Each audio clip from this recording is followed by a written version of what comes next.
Yun. Magandang hapon guys. Magandang hapon. Hindi tayo makapagluto kasi grabe tuloy-tuloy pa rin ang buhos ng ulan, bugso ng ulan. Yung part na pinaglulutuan is tumutulo na ng tubig. Walang tayo ng paglutuan. Kasana lahat. Kaya ang ginawa natin, luto ng kanin, dilata. Mas mabilis. Ayan. Ito yung pang habulan lang kung ano may kagaya nito may pagyo. Kaya habol tayo. Magdilata tayo. Yan, mas mabilis. Okay kayo. Buhusan natin. Diyan ako nasanay. Diyan ko naranasan ang hirap nun sa probinsya. Pag nasa bundok, sa ano ka na, taniman ka na ng palay or ano, nasa farm ka na, yun, itong gawin mo.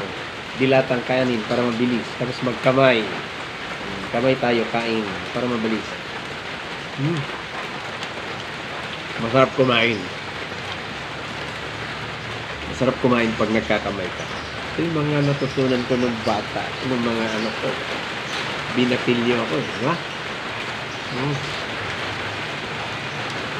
Ito yung natutunan kong buhay. Sa hirap ng buhay namin noon yan. Ito ang natutunan ko. Hanggang ngayon, mahirap pa rin. Kung nasanay ka sa hirap, hanggang ngayon, kakayanin mo ang buhay. Diba? Sanay sa hirap ang tao. Kamay tayo. Kain. Sarap. Kain nga lang ang ulam mo, kahit simple lang, kahit gulay, kahit ganito, sardinas, o dilata. Pag nagkakamay ka kasi parang sarap ng pagkain mo, di ba? Kain tayo. Oh.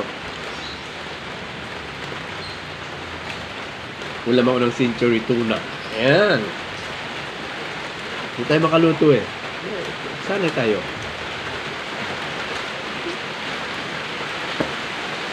Ulam tayo ng pangmadalian. Di ba guys? Ito yung pangmadalian eh.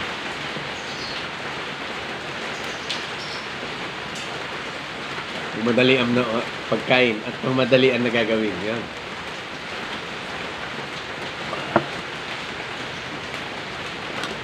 Diba? Dilata. Ang importante, mayroon tayong may papasok sa tiyan na pagkain para hindi tayo magutom.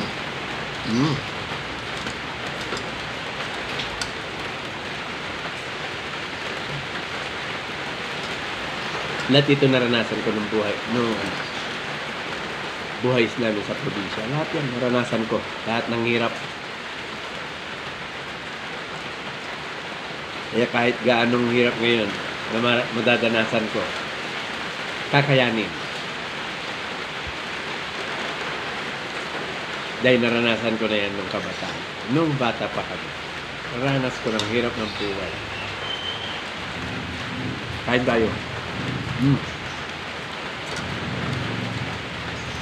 Dahil sa kamamarites ko ito. Ito. Yan.